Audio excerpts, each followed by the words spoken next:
kang duyan ka ng magiting sa manlulupig. Di ka pasisiin sa dagat at bundok, sa simoy at sa langit mong bughaw. May dilagang tula at awit sa sabay-sabay na nagko-koopera para wala po tayong carry-over budget. Always may budget tayo on time at kitang-kita ng ating mga kababayan. Ikipag-ugnayan ng lehislatura at ehekutibo.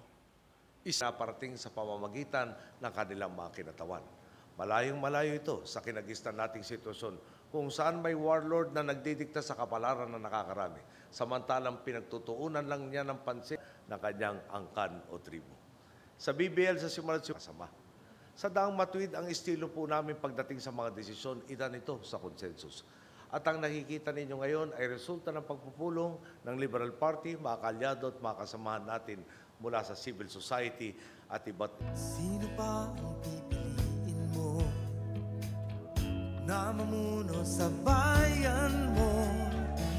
Dapat walang bahid ng malinis ang puso at pagkatao.